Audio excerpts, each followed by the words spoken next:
नमस्कार, मी हेमाली मोहिते. एनडीटीव्ही मराठीवर देश विदेशमध्ये बातम्या आता सविस्तर पाहूया. हुश असा सुस्कारा सारा जग सध्या सोडतंय, कारण इराण अमेरिका यांच्यात करार होण्याची शक्यता जवळपास दृष्टीपथात येते.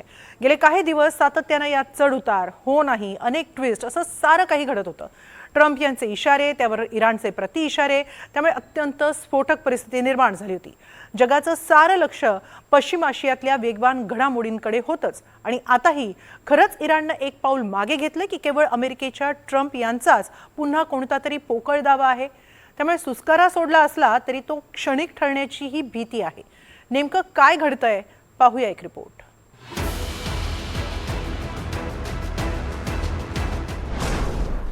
इराण अमेरिका युद्ध थांबणार, होर्मुझची सामुद्रधुनी खुली होणार, अमेरिकेला युरेनियम सोपवण्यास इराण तयार, इराणवरील निर्बंध अमेरिका शिथिल करणार, पेट्रोल डिझेल गॅसचं संकट टळणार.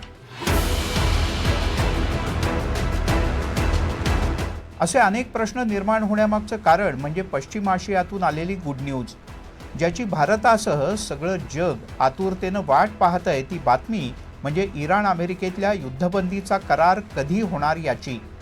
तर त्याबद्दल एक महत्त्वाचा अहवाल समोर आलाय.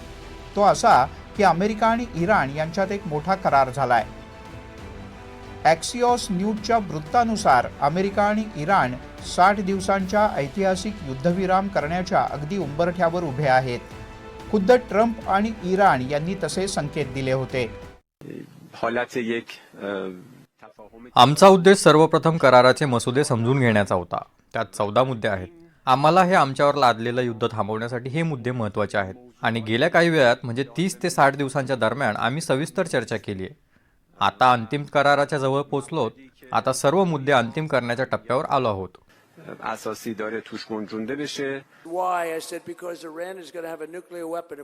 मी म्हटलं होतं की इराणला आम्ही अण्वस्त्र बनवण्यापासून रोखू. आम्ही ते केलं. आता ते कधीही अण्वस्त्र बनवू शकणार नाहीत आणि हे सगळं आता लवकरच संपेल, अगदी लवकरच. आणि मग तुम्ही पाहाल मार्केटमध्ये आकडे वर जातील, भाव वाढीला लगाम बसेल. खरं तर ही भाव वाढ त्या डेमोक्रॅट्समुळे झाली. त्यांच्याचमुळे हे सगळं झालंय. दोन्हीकडून आलेल्या समसमान संकेतांमुळे जगात आशादायी चित्र निर्माण झालंय. ते म्हणजे या वर्षाच्या सुरुवातीपासूनच सुरू असलेली अनिश्चितता थांबेल याचं. दरम्यान या करारानुसार होर्मुझची सामुद्रधुनी सामान्य जलवाहतुकीसाठी पुन्हा एकदा खुली केली जाईल. या काळात होर्मुझच्या सामुद्रधुनीत पेरलेले भूसुरुंग हटवण्यास इराण सहमत होऊ शकतो. त्या बदल्यात अमेरिका इराणच्या बंदरावरील निर्बंध शिथिल करेल आणि काही निर्बंध शिथिल करून इराणला मुक्तपणे तेल विकण्याची परवानगी देईल. सामुद्रधुनीमधून इराणनं जर डिमायनिंग म्हणजेच सागरी भूसुरुंग पूर्णतः हटवले, त्याचबरोबर होर्मुझच्या सामुद्रधुनीमधून वेगवेगळ्या देशांच्या जहाजांना तिथून जाण्यासाठी मुभा दिली, तरच अमेरिका आपलं नेव्हल ब्लॉकेड हटवेल, अशा प्रकारची भूमिका अमेरिकेने घेतलेली आहे. मुळातच इराणनं जर योग्य कारवाई केली तर आम्ही सुद्धा नेव्हल ब्लॉकेड त्या ठिकाणी लावून ठेवणार नाही, अशा प्रकारची अमेरिकेची भूमिका असल्यामुळं अमेरिका एक पाऊल मागं हटला असं त्या ठिकाणी म्हणता येणार नाही. दरम्यान प्रस्तावित करारानुसार इराणला कधीही अण्वस्त्र विकसित न करण्याचं वचन द्यावं लागेल. इराणला कधीही अण्वस्त्र विकसित न करण्याचे आश्वासन द्यावे लागेल. या व्यतिरिक्त इराणला आपला युरेनियम संवर्धन कार्यक्रम रद्द करावा लागेल आणि उच्च संवर्धित युरेनियमचा साठा काढून टाकण्याकडच्या वाटाघाटीकडेच यापुढे लक्ष केंद्रित असणार आहे. तसेच हिजबुल्ला आणि इस्रायलमधील वाद हे संपुष्टात आणले जाईल. मात्र हिजबुल्लाने हल्ला केला तर इस्रायलला देखील त्या हल्ल्याला प्रत्युत्तर देण्याची परवानगी देण्यात येणार आहे. आता युद्ध थांबवण्याच्या दृष्टीने पहिलं पाऊल म्हणजे 60 दिवसांच्या शस्त्रसंधीचा काळ. या काळात होर्मुझची सामुद्रधुनी खुली होणार, म्हणजे जगाच्या 20% तेल वाहतुकीवरचं ग्रहण सुटणार. हा मार्ग बंद झाल्यानं जगावर भीषण ऊर्जा संकट कोसळलं होतं, जे आता टळण्याची शक्यता आहे.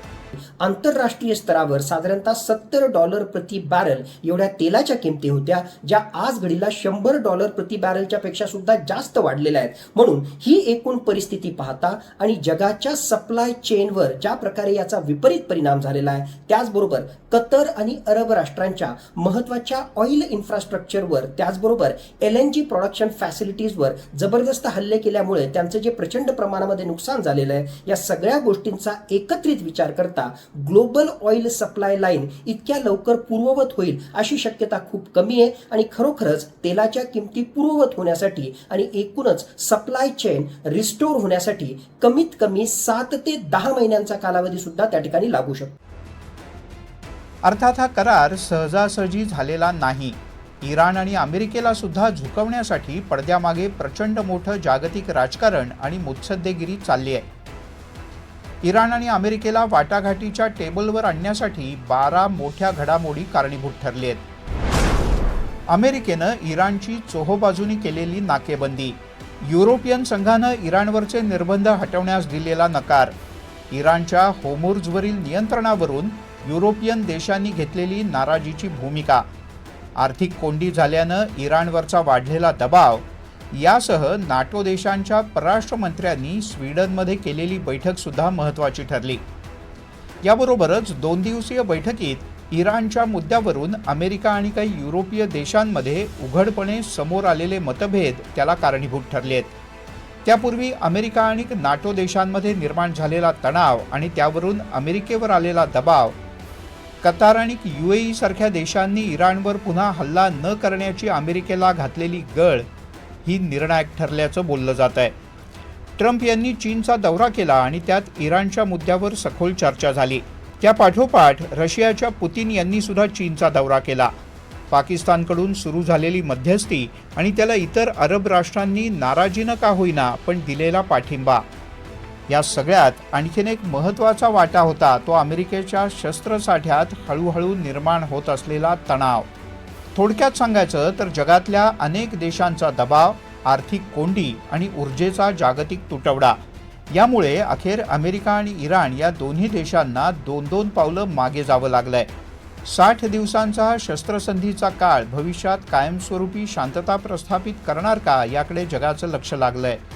मात्र सध्या तरी 3 महिन्यांच्या प्रदीर्घ तणावानंतर आलेली ही बातमी जगाला, विशेष करून भारताला महागाईतून मोठा दिलासा देणारी ठरणार आहे. Bureau report, NDTV Marathi.